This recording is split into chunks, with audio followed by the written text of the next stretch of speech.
Friends, अगर आपने मेरा चैनल सब्सक्राइब नहीं किया तो उसे जल्दी से सब्सक्राइब कर लें। तो ये कहानी एक ऐसी लड़की की है जिसको सजा हो जाती है और जेल में उसे एक लड़के से प्यार हो जाता है और ये दोनों मिलकर दिन रात ट्रेन चलाते रहते हैं। और इस मूवी का नाम है डाउन बाय लव, जो 2016 में रिलीज हुई थी। मूवी स्टार्ट होती है तो हम जेल के अंदर एक लड़की को देखते हैं जिसका नाम एना है। एना को एक ग्रुप के साथ क्राइम में इन्वॉल्व होने की वजह से पुलिस ने अरेस्ट किया होता है। अब यहाँ जेल में एना के कपड़े उतार के उसका बॉडी चेकअप किया जाता है और इसके बाद एना को एक रूम दिया जाता है जिसमें तकरीबन घर जैसी सभी फैसिलिटीज थी। कुछ देर के बाद एना अपने रूममेट से मिलती है और उनमें से एक लड़की उसको बताती है यहाँ कल कुछ गेस्ट आने वाले हैं और उनके सामने हमें फैशन शो करना होगा। और अब अगले सीन में देख रहे हैं कि एना किचन में काम कर रही है और यहाँ पे जेल का वार्डन आता है जिसका नाम जॉन है। और जॉन यहाँ सबको फैशन शो के लिए रेडी होने को कहता है। यहाँ जॉन पहली बार एना को देखता है और उससे बात करने की कोशिश करता है, लेकिन एना उसको कुछ खास भाव नहीं देती। और अब यहाँ सभी लड़कियाँ फैशन शो के लिए रेडी हो रही थी। जब भी एना खिड़की से गेस्ट को देखती है जो फैशन शो देखने आ रहे थे, और इन गेस्ट के साथ एना जॉन को भी देखती है और उसको देखकर वो अपनी ड्रेस को थोड़ा फाड़ देती है।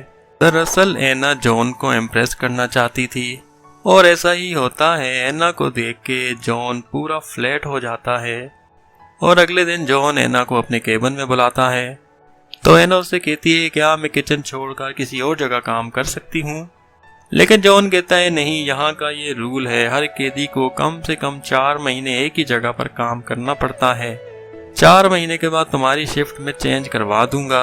अब अगले सीन में हम जॉन और उसकी वाइफ को देखते हैं जो अपनी बेटी का डांसिंग शो देखने आए हैं। अब जेल में एना की मॉम उससे मिलने आती है और एना अपनी मॉम से कुछ पैसे मांगती है, लेकिन एना की मॉम कहती है अभी मेरे पास पैसे नहीं है, कुछ टाइम के बाद मैं तुम्हें दे दूंगी। अब बाहर आने के बाद एना अपनी दोस्तों के साथ बातें कर रही थी, तभी उसके पास एक लड़की आती है जो एना को गंदे तरीके से टच करने लगती है, लेकिन एना को ये अच्छा नहीं लगता और वो काफ़ी गुस्सा हो जाती है और वो उस लड़की को मारने लगती है। और इसी वजह से जॉन एना को अपने केबिन में बुलाता है। देखो एना, अगर ऐसा ही चलता रहा तो तुम जेल से कभी बाहर नहीं निकल पाओगी। लेकिन एना उसे कुछ कहे बगैर वहां से अपने रूम में चली जाती है। उस लड़की से लड़ते हुए एना के हाथ में चोट लग जाती है और इसकी रूममेट अब इसके हाथ पे बैंडेज लगा रही है और बैंडेज लगाते हुए ये भी एना को किस करने की कोशिश करती है। मतलब यहाँ पे सारी लड़कियां तरसी हुई हैं। एना उसको किस नहीं करती और उसको वहां से चले जाने को कहती है। अब अगले दिन एना को सुनवाई के लिए कोर्ट में बुलाया जाता है और कोर्ट रूम में जाने से पहले भी एना की चेकिंग होती है और उसके लिए इसको सारे कपड़े उतारने पड़ते हैं और कोर्ट वाले इसको 9 साल की सजा सुना देते हैं। कोर्ट से वापस आके एना जॉन से मिलती है तो जॉन उसे कहता है अगर तुम यहाँ अच्छे से रहोगी तो तुम्हारी सजा आधी हो जाएगी। और अब जॉन उसे किचन के काम से निकाल के एक कंप्यूटर का काम दे देता है और अब एना काम कर रही थी और जॉन उसके करीब आके उसको टच करने की कोशिश करता है। अब अगले सीन में एना लाइब्रेरी में बैठी है और जॉन उसके पास आता है और एना इसको एक लेटर दे के वहां से उठ के खुद चली जाती है। और उस लेटर में लिखा था कि इस जेल में मुझे घुटन सी फील होती है, प्लीज मेरा ट्रांसफर किसी और जगह पे करवा दो। अब जॉन अपने घर में बैठा हुआ सिर्फ एना के बारे में सोच रहा है। अब अगले दिन जॉन एना के पास आता है और उसे समझाने की कोशिश करता है और उसको समझाते समझाते ये दोनों एक दूसरे को किस करने लगते हैं और इन दोनों को धीरे धीरे प्यार होने लगता है। अब एक दिन जॉन एना के पास आता है और वो देखता है कि एना ने दीवार पे कुछ पेंटिंग्स बनाई होती हैं और यहाँ वो फिर एना को किस करने लगता है। अब अगले दिन जॉन एना को बताता है कि मैंने तुम्हारा ट्रांसफर किसी और जेल में करवा दिया है, लेकिन अब यहाँ एना गुस्सा हो जाती है क्योंकि वो अब जॉन को पसंद करने लगती है। अब जॉन अपने घर आता है और उसकी वाइफ बिना कपड़ों के जॉन के पास आती है और फिर ये दोनों सही टपाटप करते हैं। अब अगले दिन जॉन एना के पास जाता है और एना अपना हेयर कट करवा रही थी और जॉन इस लेडी को वहां से चले जाने को कहता है और खुद ही नाई बन जाता है और एना के हेयर कट करने लगता है। बाद में एना भी जॉन के बाल काटती है। बाल काटते हुए वो जॉन को सीड्यूस करने लगती है और उसके बाद ये खूब दबा के टपाटप करते हैं। मतलब लाइफ हो तो ऐसी।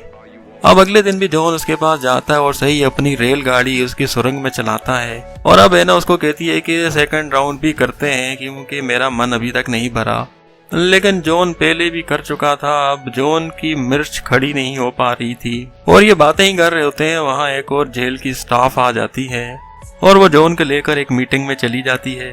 और इधर एना से मिलने उसकी मॉम आती है और इन दोनों के बीच किसी बात को लेकर बहस हो जाती है और एना वहाँ से उठकर अपने रूम में चली जाती है और तभी उसके पास जॉन आता है। वैसे इसका नाम जॉन नहीं ठोकू होना चाहिए था।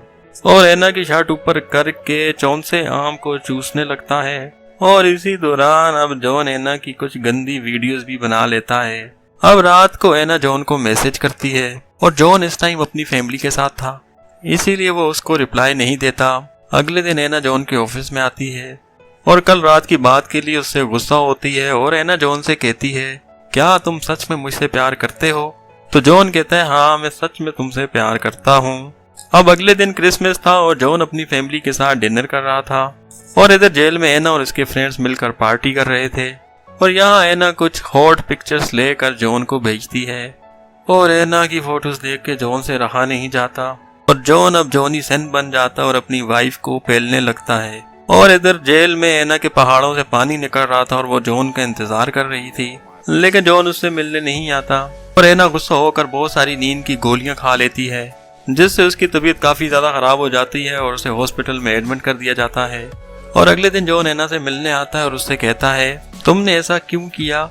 एना कहती है, मैंने ये सब इसीलिए किया ताकि तुम मेरे पास आ सको। ये सुनकर जॉन थोड़ा इमोशनल हो जाता है और उसे गले लगा लेता है।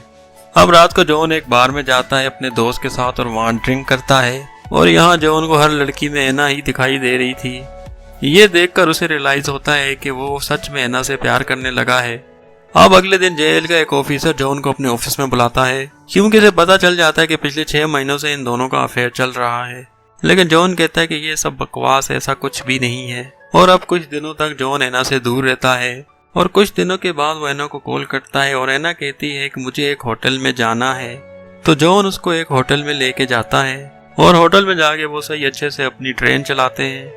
और दूसरी तरफ जॉन की वाइफ को सब कुछ पता चल गया था, उसने जॉन के मोबाइल में सारी पिक्चर्स देख ली थी। और जॉन जब होटल से घर आता है तो उसकी वाइफ उससे लड़ाई करती है, लेकिन जॉन उसको तसल्ली दे देता है और उसे गले लगा लेता है। और अब कुछ दिनों के बाद एना को पता चलता है कि उसकी कमेटी डल चुकी है, मतलब कि वो प्रेग्नेंट है और ये इस बच्चे को गिराना नहीं चाहती थी।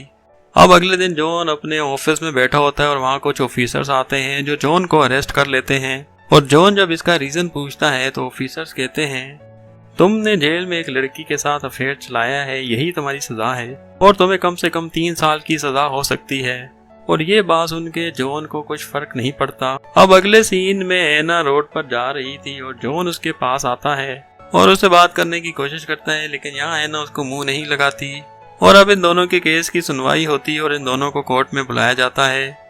कोर्ट में एना जॉन को देख के उसकी तरफ डर्टी स्माइल करती है और इससे हमें ये पता चलता है कि एना अब भी जॉन से प्यार करती है।